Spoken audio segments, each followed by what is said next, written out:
옛날에 바다가 반짝이는 어느 마을에 자라가 살고 있었습니다. 자라는 깊은 바닷속에서 넓은 바다를 헤엄치며 자유롭게 살고 있었지만 한 가지 마음에 걸리는 것이 있었으니 바로 용왕님의 건강 상태였습니다. 용왕님은 오랜 세월을 살면서 서서히 건강이 악화되어 갔고 어진 신하들이 나서서 여러 방면으로 치료책을 찾아보았지만 좀처럼 좋아지지 않았습니다. 그러던 중 어느 날 용왕님의 신하 중 한 명이 바닷가에 있는 토끼의 간을 먹으면 어떨까 하는 아이디어를 떠올리게 되었습니다.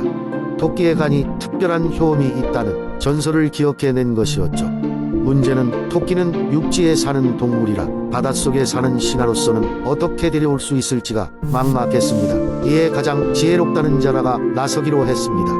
자라는 험난한 여정을 견뎌 바다를 떠나 산속으로 가야 했습니다.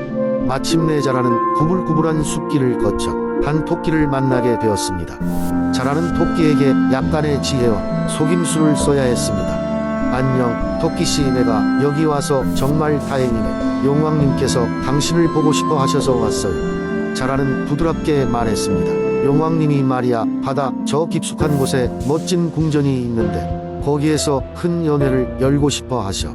당신을 그 중요한 자리에 초대해서 당신의 멋진 춤 솜씨를 보고 싶어 하신대. 토끼는 육지에서 이제까지 듣도 보도 못한 이야기에 귀가 솔깃했습니다. 정말인가요? 그렇게 훌륭한 자리에 저를 초대하다니 용왕님이 저를 어떻게 알고 계시는 걸까요? 자라는 계속해서 말했죠.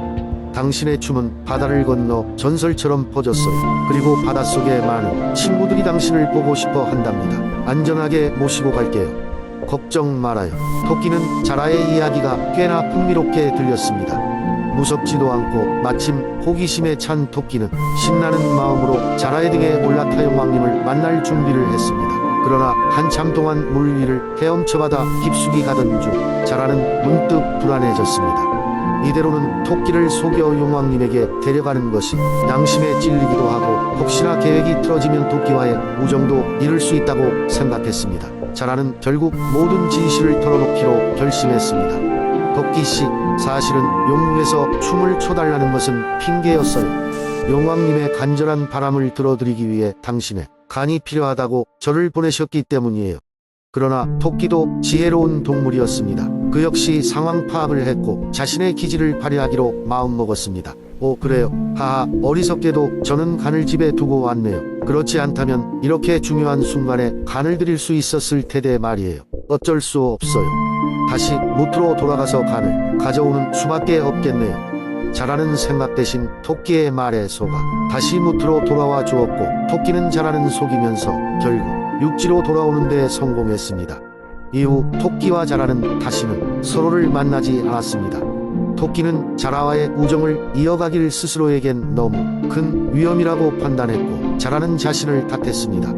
그리고 그는 용왕님께 가서 모든 것을 사실대로 말씀드리며 새로운 방법을 찾아보기로 다짐했습니다. 이렇게 자라는 자신의 실수에서 교훈을 얻었고 토끼는 지혜와 용기를 통해 위기를 모면했습니다. 그 이후로 용왕님도 또 다른 방법으로 건강을 되찾아 다시 평화로운 바다 생활을 이어갔다고 합니다.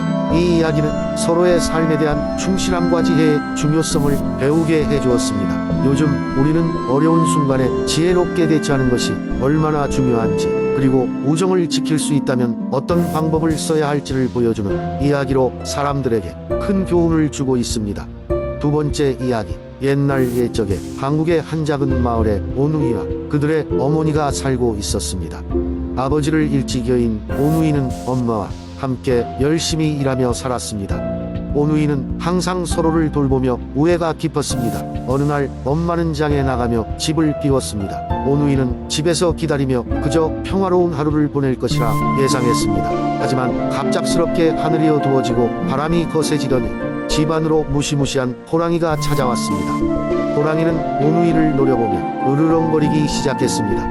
오누이는 무서워서 떨었지만 담대하게 호랑이와 맞서 싸웠습니다. 그럼에도 불구하고 호랑이는 집으로 들어오려 했고 오누이는 급히 창가로 달려가 어머니가 돌아오기만을 기다렸습니다. 그때 오빠가 갑자기 지혜를 발휘하여 창가에 놓인 밀가루로 모래밭을 만들어 놓았고 두 사람은 밀가루를 쓸어 올려 호랑이의 시야를 흐리게 만들었습니다.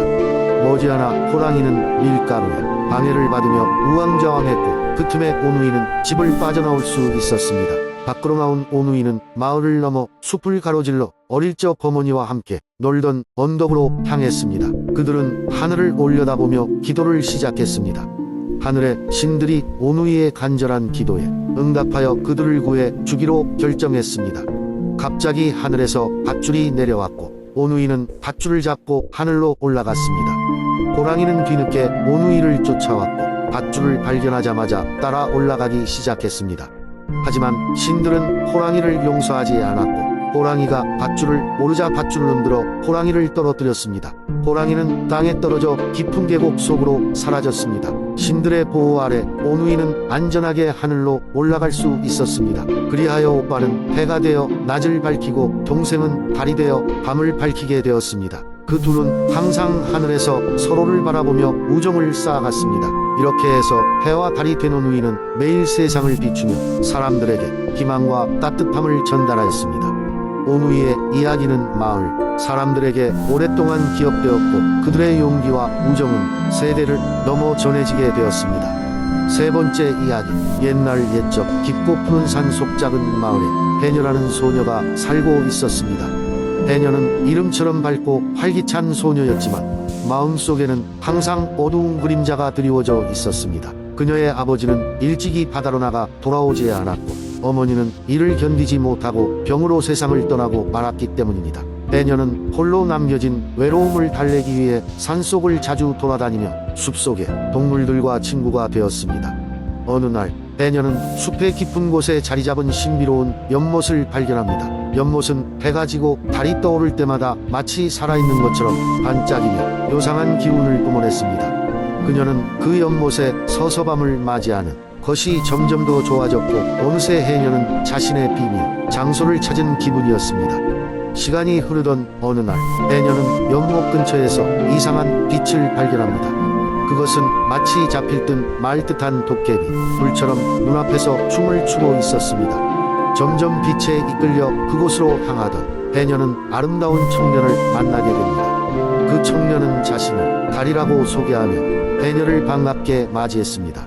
달이는 밤의 어둠 속에서 길을 잃지 않도록 해녀를 안내해주는 수호자였습니다. 해녀와 달이는 시간이 지날수록 서로의 이야기를 나누며 친구가 되어갔습니다. 달이는 해녀에게 자신의 세계, 즉 밤하늘을 가로지르는 여행과 연못이 가진 비밀에 대해 이야기해 주었습니다. 그러던 중 해녀는 엄청난 비밀을 알게 됩니다. 연못은 사실 하늘과 땅을 연결하는 문이며 달이는 하늘나라에서 내려온 왕자의 신분을 숨기고 있었다는 것입니다. 달이는 해녀에게 말했습니다. 해녀야, 나의 정체를 절대 누군가에게 말하지 말아주게. 이는 나와 우리 모두에게 큰 재앙을 불러올 것이네. 해녀는 달이의 부탁을 기쁘게 수락하며 그 약속을 가슴 깊이 간직했습니다. 그러나 시간이 흐르면서 해녀의 가슴 속에는 알 수 없는 불안감이 싹트기 시작했습니다. 어느 날 밤 해녀는 자신의 꿈속에서 어머니를 만났습니다. 어머니는 해녀에게 내 딸아, 내가 행복하려면 이 땅과 하늘의 조화를 깨뜨리지 말아야 한다고 당부했습니다. 꿈에서 깨어난 해녀는 무언가 큰일이 일어날 것 같은 예감이 들었습니다. 그리고 몇 주 후 마을에는 이상한 소문이 돌기 시작했습니다. 사람들은 밤마다 숲에서 어둠의 존재가 나타난다고 수군거리기 시작했습니다. 해녀는 자신이 알던 연못과 다리가 이와 관련이 있는 것 같다는 생각이 들었습니다. 용기를 내어 다리에게 진실을 물었을 때 다리는 망설이며 말했습니다. 사실 그 어둠의 존재들은 하늘나라에서 나를 찾아 내려온 자들일지도 몰라. 내가 이곳에 오래 머물면서 그들에게 내 존재가 알려졌나봐. 다리는 이 문제를 해결하기 위해 하늘로 돌아가야 한다고 결정했습니다. 해녀는 마음이 아팠지만 다리를 위해 올바른 선택을 존중하기로 했습니다. 다리는 그녀에게 마지막으로 아름다운 은빛의 팔찌를 주며 말했습니다. 이것은 하늘의 빛을 담은 팔찌네. 내가 없는 동안 이 팔찌가 너를 지켜줄 거야. 마침내 다리는 연못을 통해 하늘로 돌아갔고 해녀는 혼자 남았습니다. 다리가 떠난 이후 해녀는 숲속의 다른 친구들과 함께 마을을 지키며 살아갔습니다. 그녀의 마음속에는 언제나 다리와의 추억이 빛나고 있었고 다리가 다시 돌아올 날을 기다리며 자신만의 따뜻한 이야기를 마음속에 간직했습니다. 그렇게 해와 달의 비밀은 시간이 지나도 여전히 숲속 어디에선가 계속되어 갔습니다. 네 번째 이야기. 옛날 옛적 깊은 산골 마을에 엄마와 함께 오붓하게 살아가는 착한 오누이가 있었습니다. 이 오누이는 언제나 서로를 아껴주고 도와주는 아름다운 우애로 마을 사람들의 귀감을 사보했습니다. 엄마는 매일같이 산 너머 시장으로 나가서 상인들에게 빵을 팔거나 물건을 팔아 가족의 생계를 이어가곤 했습니다. 그런데 오누이는 언제나 엄마의 부재가 불안했습니다. 그래서 어느 날 엄마는 오누이에게 이렇게 당부했습니다. 얘들아, 엄마가 시장에 간 동안 절대 대문을 열어놓지 말고 모르는 사람에게도 절대 문을 열어주면 안 돼. 그러다 어느 날 엄마가 시장에 나간 사이 한 낯선 누군가가 대문을 두드렸습니다. 얘들아, 맛있는 먹을거리가 많으니 어서 문을 열어다오. 문 밖에 낯선이는 아주 유혹적인 목소리로 말했습니다. 그러나 현명한 오빠는 엄마의 당부를 떠올리고는 동생에게 방법을 알려주었습니다. 음식이나 다른 것을 구하는 일은 절대 안 돼. 엄마 말이 틀리 없어. 그의 말대로 동생도 문을 열지 않고 집 안에서 조용히 기다렸습니다. 하지만 그날 문 밖의 이방인은 단순히 지나가는 상인이 아니었습니다. 바로 인근 깊은 산속에 살고 있는 산신령이었습니다. 그는 오누이의 엄마가 항상 걱정하던 꿈속에서 나타난 괴수였습니다. 그는 오래전부터 적절한 아이를 찾아 자신이 지배할 수 있는 대상을 물색하고 있었고 오누이의 사람됨을 시험하기 위해 변신하여 나타난 것이었습니다. 밤이 깊어가며 엄마가 돌아올 시간이 늦어지자 산신령은 작전을 받고 겁 많은 동생을 깨어냈습니다. 갑자기 바람이 강하게 불더니 뼈가 오싹해지는 소리가 났습니다. 문틈 사이로 산신령의 목소리가 다정하게 들려왔습니다. 아가야, 난 너희 엄마야. 문을 열 거라. 그 소리에 진이를 가릴 수 없던 동생은 점점 마음이 약해져 갔습니다. 오빠는 동생을 다그치며 말했습니다. 동생아, 저건 엄마가 아니야.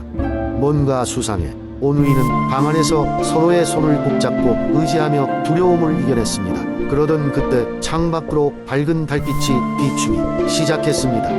어느새 밤이 제법 깊었고 오누이는 창가에 다가가 달빛을 바라보았습니다. 그런데 이상하게도 달빛과 함께 오누이의 마음속에 이야기가 흘러들어갔습니다. 나는 산신령의 시험을 통과할 적임자다. 절대로 여기서 무너져서는 안 된다. 그 순간 밖에서 엄마의 익숙한 발소리가 들렸고 문을 열고 들어온 엄마는 오누이를 안아주며 안심시켜 주었습니다.